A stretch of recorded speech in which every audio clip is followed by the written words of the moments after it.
जय गुरु जी संगत जी गुरु जी की कृपा गुरु जी के आशीर्वाद से आज का जो सत्संग हम आपके साथ शेयर कर रहे हैं निधि आंटी का सत्संग है।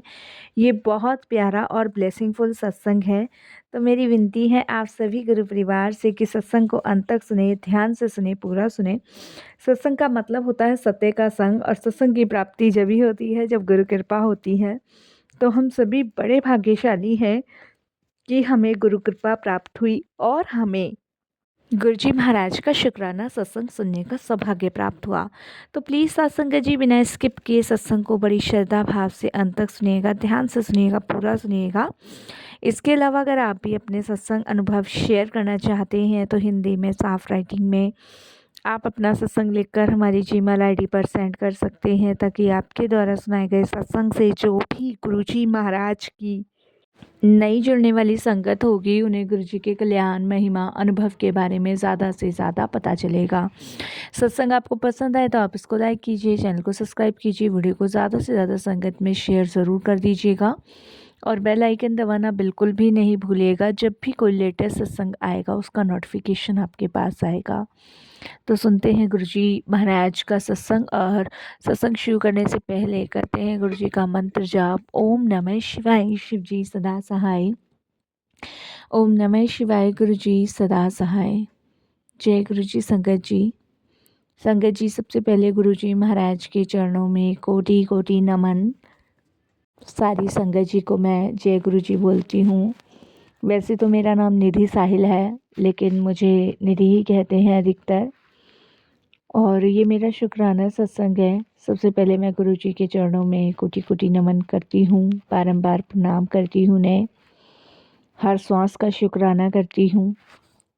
ये अनमोल जीवन देने के लिए गुरु जी आपका बहुत बहुत शुक्राना। इसके अलावा अपनी ज़िंदगी को सही दिशा मैंने दिखाई है वो सिर्फ़ और सिर्फ आपकी कृपा से।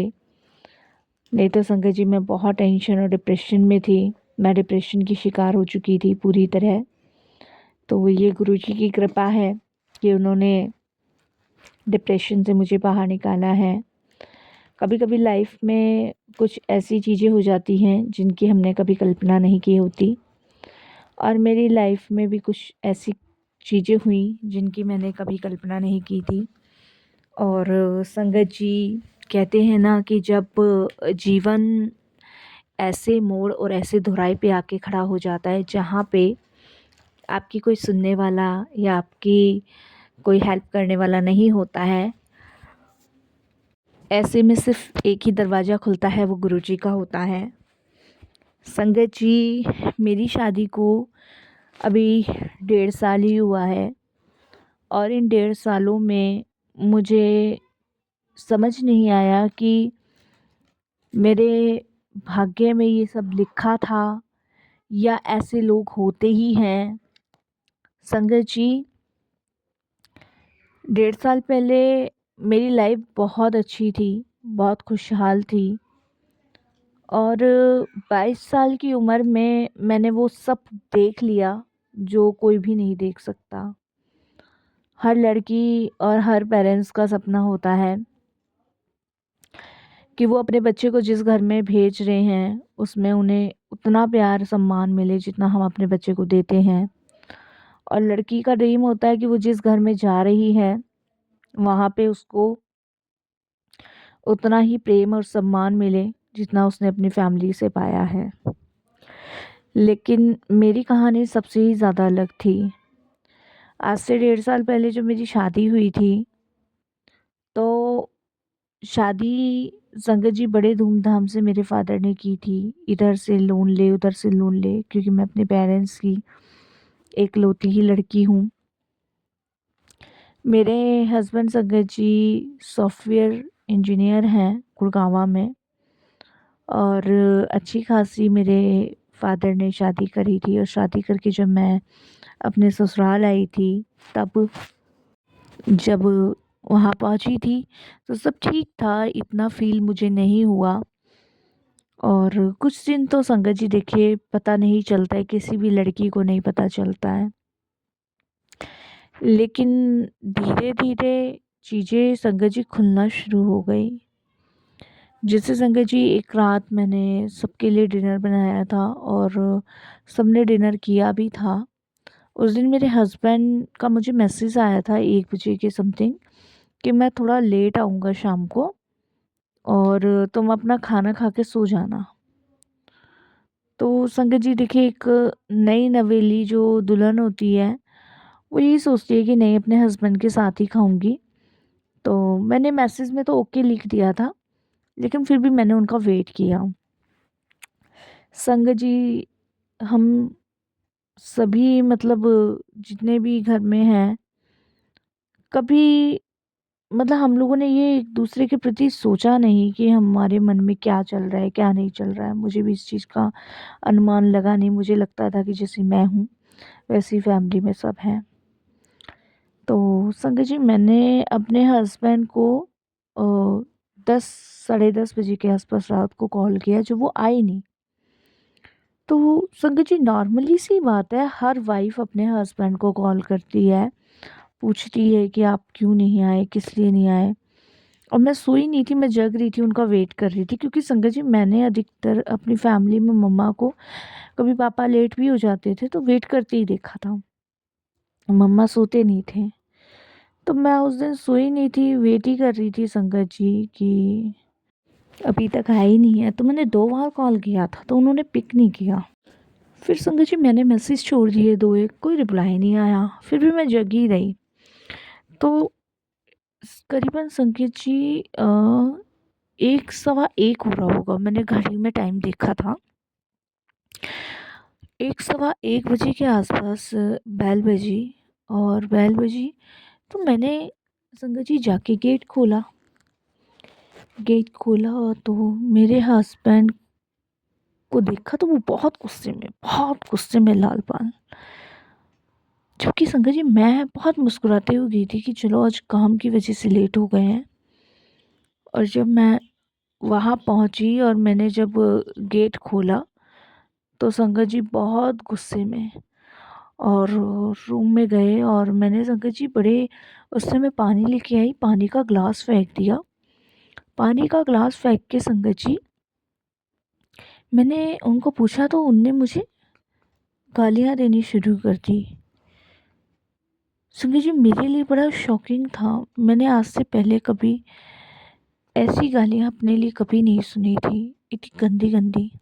याद आती है ना तो डर लगता है। ये सत्संग सुना रही हूँ, लेकिन गुरुजी जानते हैं कि मैं अंदर से कितनी डरी हुई हूँ। देखते हुए मेरे हाथ कांप रहे हैं। तो मेरे लिए इतनी गालियाँ मैंने कभी सुनी नहीं। और तूने मुझे मैसेज क्यों किया, तूने मुझे फ़ोन क्यों किया, ये वो ऐसे कर करके। संगत जी जब मैंने पूछा, मैंने कहा आखिर हुआ क्या है भाई, मैं वाइफ हूँ आपकी, लेट आए हो तो मैं पूछ सकती हूँ। इतने पे तो संगत जी उसने मुझे मारना शुरू कर दिया, मुझे धक्का दे दिया, मेरा दीवार सर में लगा। और संगत जी हमारे रूम से इतनी लड़ाई की आवाज़ आ रही थी, मुझे रात को उसने इतना मारा पीटा, लेकिन फैमिली का कोई भी बंदा उठ के मुझे ना तो बचाने आया, ना किसी ने पूछा कि क्या हुआ क्या नहीं, कोई मतलब ही नहीं। संगत जी रात भर मैं रोती रही और बहुत ज़्यादा रोई मैं। फिर मुझे लगा कि मुझे अपनी फैमिली को बताना चाहिए। फिर मेरे को लगा कि नहीं, उनको परेशान करने से कोई फ़ायदा नहीं है। हर माँ बाप अपनी बेटी की दिल से शादी करता है, वो सुनेंगे तो दुखी होंगे। मैंने बिल्कुल उन्हें कुछ भी नहीं बताया, कुछ भी नहीं बताया। अब संगत जी क्या हुआ, दिन प्रतिदिन उसका ऐसा ही व्यवहार हो गया। डेली मारना, डेली गाली गलौज करना। ना सास कुछ कहे, ना ससुर कुछ कहे, ना देवर, ना नंद, ना जेठानी, ना जेठ, कोई मतलब ही नहीं। और दिन पर दिन सबका व्यवहार मेरे लिए मतलब ऐसा हो गया, बदल गया। मुझे इतना टॉर्चर कर दिया कि संगत जी मैं बिल्कुल डिप्रेशन पागल सी हो गई। मेरी फैमिली को मैं यही कहती रही कि खुश हैं, खुश हूँ। सोचती थी आज नहीं तो कल सब बदल ही जाएगा। लेकिन संगत जी धीरे धीरे चीज़ें इतनी बिगड़ती जा रही थी। जब मुझे पता चला मेरे हस्बैंड का अफेयर कहीं चल रहा है और उस दिन मैंने उनको फ़ोन कर दिया था, जिस लड़की के साथ वो उस दिन थे उसने मेरे मैसेज पढ़ लिए थे और मेरे हस्बैंड का उससे झगड़ा हुआ था। ये सब कुछ उस चैट में लिखा मुझे पता चला जब मैंने वो चैट पढ़ी। कोई शालिनी करके औरत थी, उनके ऑफिस की थी। बहुत कलेश हुई संगत जी, मुझे डेली मारता था वो आदमी, गालियाँ देता था। मेरे दुख की ना सारी पेशेंस सब चीज़ ख़त्म हो गया था। आखिरकार संगत जी मैंने अपनी फैमिली को सब कुछ बताया। मेरे फादर आए, मेरी मदर आई, उन्होंने बात करी, तो मेरे ससुराल वालों ने सारी कमियां हम मेरी ही निकाल दी। मेरी मदर इन लॉ, मेरे फादर इन लॉ सब मुझे कहने लग गए ये घर का कुछ काम नहीं करती है, देखो भाई साहब अगर पति थका हुआ आ रहा है जुबान लड़ाएगी, मतलब सारा कुछ मेरी कमियां। संगत जी मैं मम्मी पापा को कहने लगी कि मैंने ऐसा कुछ नहीं किया, लेकिन मम्मी पापा ने उनकी बात सच मानी। उनको लगा कि शायद ये करती होगी ऐसा। संगत जी आप बिलीव नहीं करोगे, मेरे मम्मी पापा ने मुझे समझा दिया कि कोई बात नहीं, घर टूट जाएगा बेटा, बिगड़ जाएगा, घर गृहस्थी में ऐसा होता है, तुम आशीष से प्यार से बात करो, प्यार से रहो। और ऐसा समझा के संगत जी मेरे को लेके नहीं गए, मुझे ससुराल में ही छोड़ दिया। अब संगत जी चीज़ें और क्रिटिकल हो गई, और मारना पीटना और गाली गलौज कहना शुरू। अब मम्मी पापा को कहने से मुझे लगता था कोई फ़ायदा नहीं है। तब संगत जी मैं अपने ससुराल को छोड़कर संगत जी अपने मामा जी के घर चली गई। मैंने अपना ससुराल छोड़ा और मामा जी के घर पहुंची। मेरी हालत देख के, मेरे मामा जी दिल्ली में रहते हैं संगत जी, ये लगा लो मैं भजनपुरा से सीधे करोल बाग पहुंची। मेरे मामा जी ने मेरी हालत देखी, मेरी हालत बहुत बिगड़ी हुई थी। मैं कुछ टाइम संगत जी अपने मामा जी के घर रही, किसी को भी नहीं बताया, मेरे मामा जी ने भी नहीं, मैंने भी नहीं, किसी ने नहीं। सबको यही लगा कि मैं ससुराल से भाग गई हूँ, सबको यही लगा। संगत जी ससुराल वालों ने पुलिस में कंप्लेंट लिखवा दी। मेरे मामा जी ने कहा तू हिम्मत रख, जब तक तू ठीक नहीं होगी ना तब तो मैं तुझे वहाँ नहीं भेजूँगा। मेरे मामा जी गुरुजी से जुड़े हुए हैं, वो गुरुजी के दरबार मुझे ले गए, लंगर प्रसाद, जल प्रसाद, चाय प्रसाद उन्होंने करवाया और कहा कि सब छोड़ दे गुरुजी पे। एक हफ्ते बाद संगत जी जब सबको पता चल गया कि मैं अपने मामा जी के घर रह रही हूँ, तो मेरे मामा जी के घर पहुँच गए। संगत जी मतलब मेरे हस्बैंड ने मुझ पे आरोप लगाने शुरू कर दिए। इधर मेरे फादर मदर मेरे मामा जी से बहुत गुस्सा हो गए, सभी रिश्तेदारों में एकदम से बगावत चली। लेकिन मैंने आँख बंद करके सिर्फ, मेरे मामा जी ने कहा तो गुरुजी पे विश्वास करो, किसी पे मत कर, जो तेरा दिल कहे ना वो कर। मेरे गुरुजी ने मुझे इतनी हिम्मत दी, इतनी ताकत दी कि संगत जी मैं ससुराल नहीं गई, मैं अपने मामा जी के घर ही रहती हूँ, गुरुजी से जुड़ी हुई हूँ, सत्संग सुनती हूँ। मम्मी पापा ने मेरे से रिश्ता ख़त्म कर दिया, ससुराल से मैंने रिश्ता ख़त्म कर दिया। आज की डेट में अगर कोई मेरा सहारा बने हुए हैं तो वो गुरुजी हैं और मेरे मामा मामी हैं जो मुझे संभाले हुए हैं। मैं इस कदर टेंशन और डिप्रेशन में आ गई थी संगत जी कि मैं मर ही चुकी थी। अगर गुरुजी ना होते या मामा मामी जी ना होते तो बचने की उम्मीद बहुत कम थी। आज मैं ठीक हूँ तो सिर्फ गुरुजी की कृपा से, मामा मामी की वजह से। और गुरुजी ने हिम्मत दी है, ज़रिया भी वो बना रहे हैं आगे बढ़ने का। दुख होता है कि मम्मी पापा ने रिश्ता ख़त्म कर दिया, लेकिन गुरुजी के मैसेज आते तू चिंता मत कर, मैं सब सही कर दूँगा, आगे सब कुछ सही हो जाएगा, तू फिक्र ना कर। गुरुजी कहते हैं मैं तेरे साथ हूँ, तेरे हर दुख में सुख में मैं तुझे संभाल रहा हूँ। मैं ही पिता हूँ, मैं ही माता हूँ, सब मैं ही हूँ।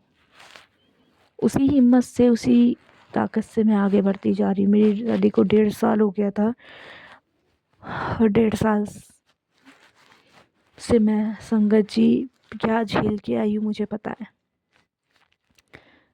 अब गुरुजी का साथ है, गुरुजी का हाथ मेरे ऊपर है, विश्वास है गुरुजी पे कि वो जो भी करेंगे नहीं मेरे लिए सही करेंगे। शुक्राना गुरुजी। लेकिन ऐसे जल्लाद लोग, अपने ही लोग मेरे इतने बड़े दुश्मन बन गए, जो खुद मुझे मारना चाहते हैं। खुद मेरा पति जिसके भरोसे मैं ससुराल गई हूँ, वही मेरा सबसे बड़ा दुश्मन बना हुआ है। तो किसी और से तो खैर क्या कहूँगी मैं। और संगत जी इतना बड़ा धोखा, पति होके धोखा दे रहा है, क्यों किसी लड़की की ज़िंदगी ख़राब करनी थी संगत जी। बाकी तो सब गुरुजी पे छोड़ रखा है। मेरे लिए आप सभी अरदास कीजिएगा कि मुझे हिम्मत मिले, ताकत मिले। उस घर में तो कभी वापस नहीं जाना है संगत जी, कभी नहीं जाना है। और रहे माँ बाप की, तो गुरुजी हैं वो कभी ना कभी सच माँ बाप के सामने लाएंगे ही। और उस दिन उन्हें एहसास होगा कि हमारी बेटी सही थी और वो लोग गलत। बाकी संगत जी गुरुजी ने संभाल रखा, नहीं मैं तो कब की मर चुकी होती। मेरी जैसी ज़िंदगी गुरुजी कभी किसी लड़की को ना मिले, क्योंकि हर इंसान बड़े सपने लेके शादी करता है और वो टूटते हैं ना, तब आप समझ सकते हो संगत जी क्या होता है। जय गुरुजी, शुक्राना गुरुजी।